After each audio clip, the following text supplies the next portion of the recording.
Hello, good morning, and welcome to the Stone Busters Taste Challenge. Already went walking once this morning in the dark, the street lights were on. All right, so we have two Canadian blended whiskeys with no age statement. That's typical. Canadian whiskeys don't tend, they do have some with, but they tend not to have age statements. There's no website listing for either one of these, and they're pretty inexpensive. The first one is Canadian Limited. You can sometimes find this for $14.99 for this handle. I think Walmart's got them a little more than that, $16.99. Canadian Limited. Get it in the glass bottles, $7.50 and 1,000 milliliters. Liters. And this is the handle. Excuse me. Which is plastic. This was given to me by Sandra. Thank you, Sandra. She wasn't going to drink it. She only looked like she only took one serving of it. Introduced in 1972, there's two lions wearing crowns, holding up a shield with a crown for King Charles of Canada, King Charles III. Then there's the fleur-de-lis for the French element in Canada, the French nation of Canada. And a beaver showing wildlife chewing on a branch and a knight's helmet. So, yeah, it's been around since 1972. Like I said, 51 years. It's not exactly super popular, but you'll see it. I mean, it's at a lot of liquor stores. It's got its following. Fleischmann Distilling Company, Owensboro, Kentucky. They got bought out by Sazerac years ago, and it says right there, we love somewhere on there. We love to hear from our customer. I think it says that. No, Canadian says it twice on the neck. Limited, Canadian, three times. Okay. Limited, LTD. Some people call it LTD. Yeah, but that means limited. That's an abbreviation. It says right there, limited. Then it's embossed on the back. Oh no, that says liter.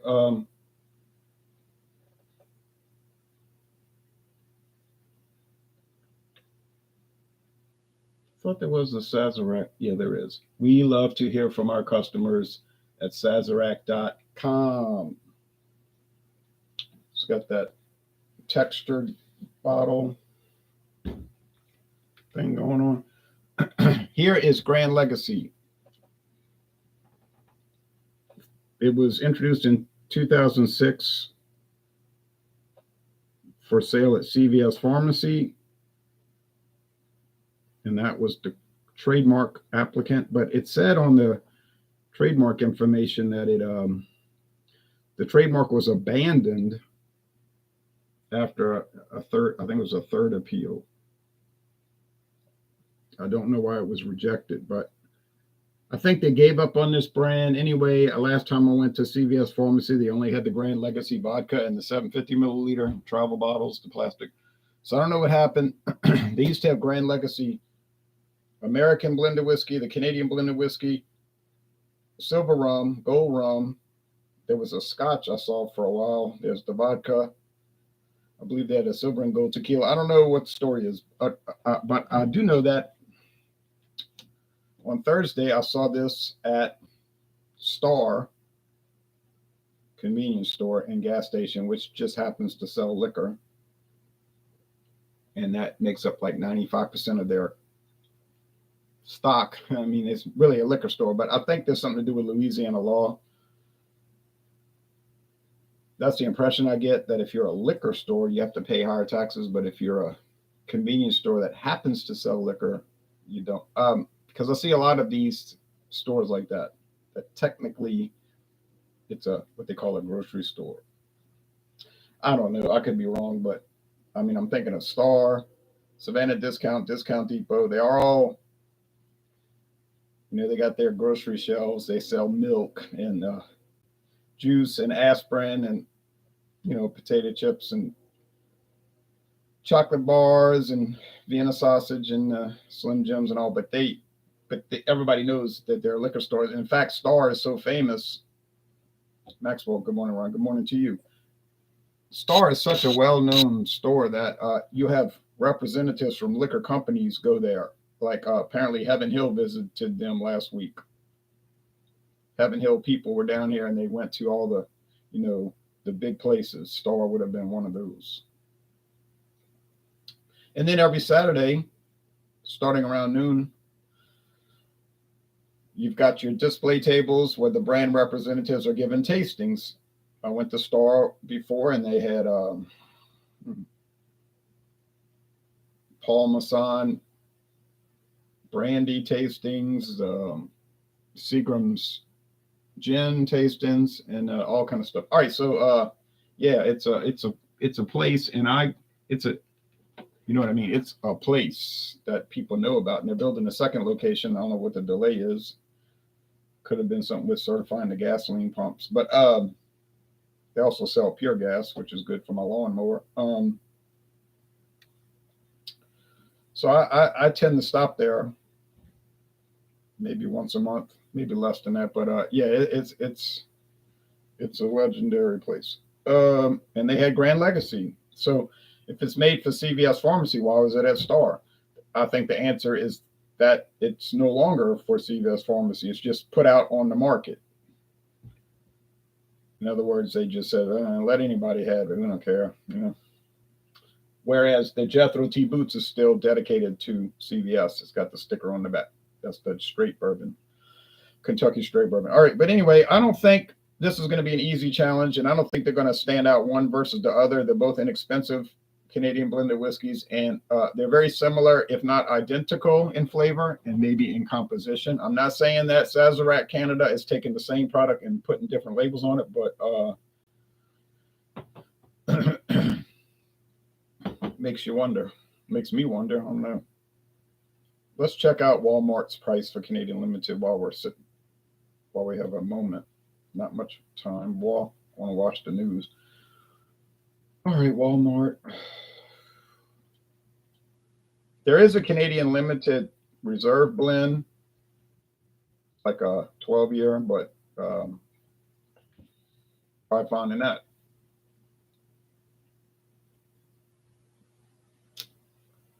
Try finding that one. You know, it's like the double eagle. You know, they have Eagle Rare. There's also a double eagle, but try finding that. Okay, Canadian Limited, $7.98. Even with all the JB inflation and everything, all the inflation, the price still is $7.98 for a bottle, and it was $7.92 years ago. So it's going up 6 cents. So you can still get a bottle of whiskey at Walmart for $7.98. Now, the handle is $14.98. $14.98. It's actually $2 and a penny cheaper than I thought. I thought it was $16.99. Okay, $14.98. There you go. You can get a cheaper one than that, though. You can get Caliber Canadian Limited from the same people, Sazerac, under an alias name. And I would assume it's Sazerac since it pretty much looks like Sazerac. Just like Grand Legacy, I assume it's Sazerac. I cannot definitively say that, but I'm pretty sure the Legacy Distilling Company is Sazerac. Okay, it shows all the telltale signs. I can pick this up today at Walmart, $14.98, but you can get Caliber for $12.88. Oh, sorry, $12.98. All right, $2 cheap. Caliber is no better than Canadian Limited, but it's certainly no worse. So if you insist on buying something so low priced, you know, as low priced as these, then why not get the best price? That's the best answer. Frankly, that's the only answer. I paid $11.98. No, $11.99. I paid $11.99 for Grand Legacy at CVS. Had to use a little loyalty card. They don't charge for that, so I don't care if they track my purchases. There's nothing to track. I don't ever go to a CVS pharmacy. Thank God I haven't had to take medicine. So, all right. Canadian Limited. Let's see what, if they even sell it at Total Wine. I don't know. Their Canadian offerings change a lot. No, they have it in stock, but it's $15.99. So it's $1 and a penny more. See, Total Wine is usually cheaper, but they're not always cheaper, and you should check. You see. Mhm. A beautiful deep golden amber color with aromas of sweet honey, grain, and raisin chutney. Oh, how about that? Mild flavors of vanilla, nuts, and a touch of earthiness. Finish with a caramel and pepper fade that is perfect on its own. I do not think Total Wine sat down and researched this product and wrote up their own description of it. I think they got a sell sheet from Fleischmann's Distilling and just put it on their website. I mean, that's the way that works. Oh, what kind of reviews does it get? Well,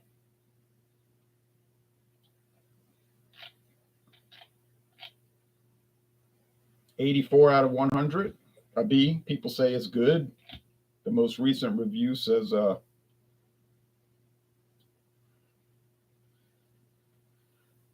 bought this last week and I thought it was very good. So was the price. That's your typical answer for that product.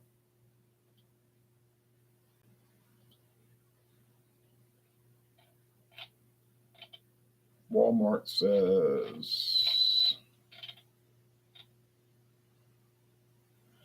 Canadian Limited is overseen by Drew Mayville, Sazerac's master blender. He's a Sazerac Canada's master blender. Yeah, but he is for their distillery in Canada, Montreal, I think it is.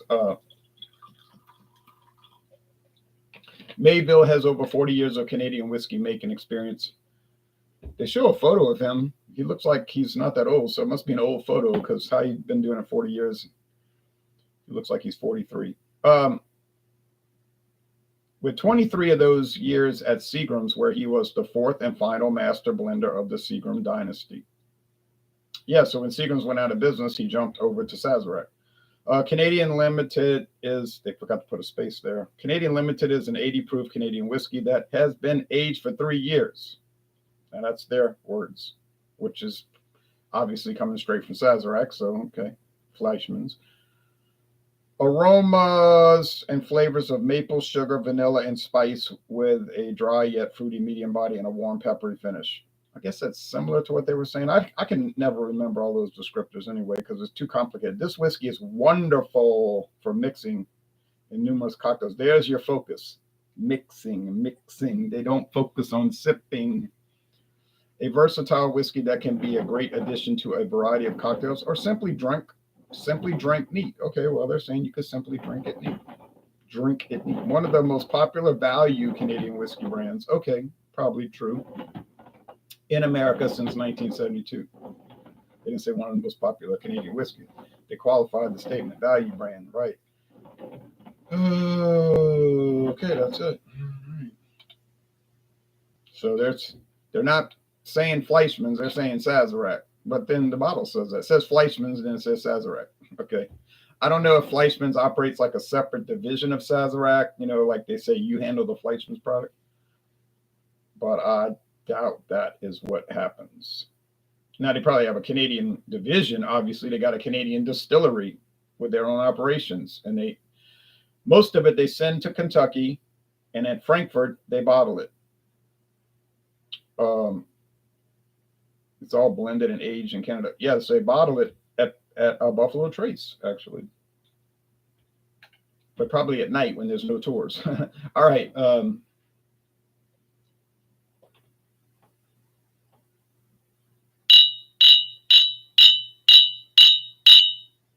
didn't quite pour the same amount, but it's such a small difference. I don't think it's going to make a difference. Sometimes you got to watch it because the weight, the weight will give it away. But since I don't know which one had the higher amount, the weight couldn't give it away because I don't remember.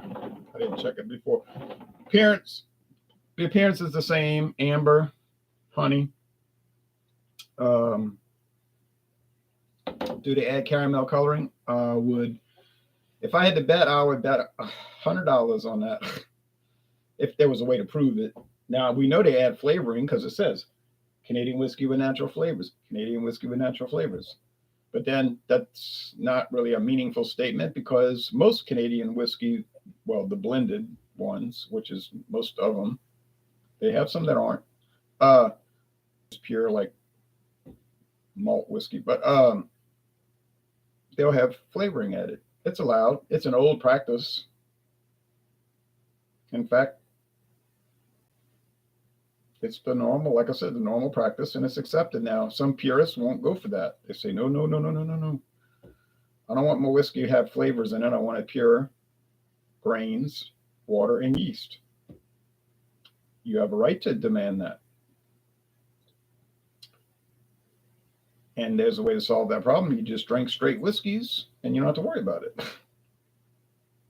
Straight American whiskeys, because you can get single malts from Canada, from Scotland or Ireland, and they may have coloring added. You see, some people cannot stand it. Now, some of those Scotch whiskeys they'll qualify, or they'll have a disclaimer on the bottle or whatever you call it. It'll say no color added, no flavor added, and that's good. So, and I think the Ardbeg 10 says that non-chill filter. I think it could be confusing with something else. Non-chill filtered, natural color.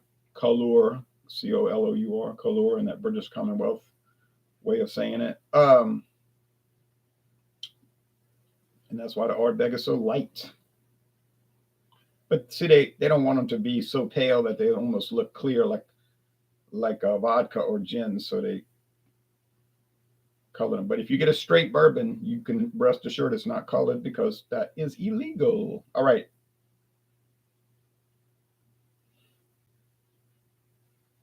Which is why straight bourbon is so, well, probably one of the reasons, probably not the main reason, but it's so very popular in America today, straight bourbon. The prices are sky high. You can't say they're too high, because then what does that mean? A price is too high. You'll know it's too high when no one's buying it, But if you, in the free enterprise world, we say, if you charge this much and people are willing to pay it, then the price isn't too high. It's not overpriced, as people will say.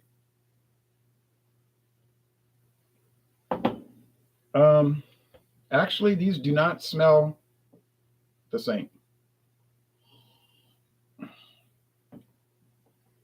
This one has more of that nuttiness. It's almost like nut oil. John Anile pointed that out. He said almond extract, but to me, it's more like a pecan oil or walnut oil. Now, you say, well, natural flavors, that could mean a whole lot of things. Yeah, could. That's right. Could be from leaves, nutshells, roots. Any natural substance. Could be fruit. Now, with Canadian whiskey, I think, well, there used to be specific guidelines on that, but I've looked at the new regulations. All it says is natural flavors, and they end it. They used to say, and they would list, bourbon could come from brandy. No, they say wine, as long as it's aged in small wood, meaning small wine barrels, and so forth. So I get the impression that they dropped that specific regulation and they just instituted a new updated general regulation. Just say natural flavor. Okay. That's that. All right, taste time.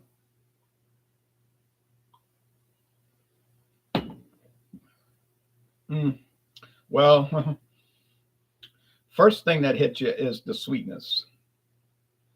Think of candy, sugary candy, trying to think. I was going to say candy corn, but I don't think it's that really. People always say, oh, I hate candy corn, and that's like universally hated, but I don't know how they sell so much of it during Halloween season if everybody hates it. Maybe it's something they get cheap so they could put in the children's bag, and they, like I said, they gave them some. I don't know. It's okay. I mean, it's just corn syrup. That's sweet. But that's, yeah, I was wondering a few weeks ago, could they actually use corn syrup to make whiskey? I think you could use that, but legally you can't use it. Because if you read the descriptions on the Canadian, Scotch, Irish, and USA websites, government websites, they specifically state from whole grains. You know what I'm saying? Whole, like corn. You dump the corn kernels in there. So they don't allow. Now, you might be able to make a distilled product using corn syrup, and you could call it something else, right? And then it would fall under that catch-all category, distilled spirit specialty, which basically you could do anything. Like they'll say, oh no, you have to do these specific things. Whiskey and liquor regulations are very strict. They are very strict. But then there's that distilled spirit specialty category, which allows, well, anything, as long as it's not dangerous to drink. So there are ways around it. Legal ways, not deceptive ways. Some of it is a little deceptive, as evidenced by the bottles I've got in the cabinet. Bourbon whiskey with natural flavors. You say, well, that's not allowed. Bourbon can't have flavoring added, right? Those are not bourbons. They're bourbons with natural flavors. Funny. It's funny. Like Karen said in Goodfellas, it's funny. I mean, it's funny. It's like a helicopter flying over the shopping center. Yeah. So, do they taste the same? No, not no. They're similar, but not the same. This one has more of the candy sweetness, less of the nutty flavor. But they both have grain flavor. So they're going to have corn. They're probably going to have rye grain, and they're probably going to have wheat. Could have barley. Are they going to be expensive grades of those grains? Well, do you really think so? If it's $14.99 a handle, I think we know the answer to that question. You know, it's the cheapest cuts, but cheapest available. But it doesn't come across too. It doesn't come across nasty at all, really. Not saying they're coming across fabulous or incredible. They're more like serviceable, right? Okay. Which one tastes better? Probably neither. I mean, neither better nor worse. They just kind of like my friend David what likes to say, what and what, this or that.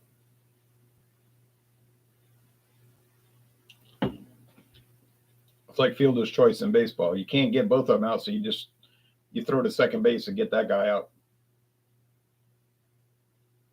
Could have gone to first, might have made it, but you know what I'm saying. Um, but it's not scored a hit because they could have thrown you out. They just chose not to. That's what I call a fielder's choice. Okay, and that's what these are. So I'm going to go with the choice of the cheaper one. Obviously, the Grand Legacy was $3 cheaper. Well, medically, because Sandra gave me the bottle of the limited, but I would have to buy it normally. So they're fine. Like people are saying on Untapped, not Untapped, Total Wine and More rating site, good. They're saying it's good. It's a B. It's good. You don't mind getting a good product. It's not great. Okay, I think this is the limited though, because it's got less of that candy additive flavoring thing going on. And it is. Oh, I got it right. Huh? I'm a little bit shocked. All right, well, just goes to show you. I thought I wouldn't be able to tell them apart, but I did. All right, so I'm going to watch the news now. Y'all take care. Bye-bye.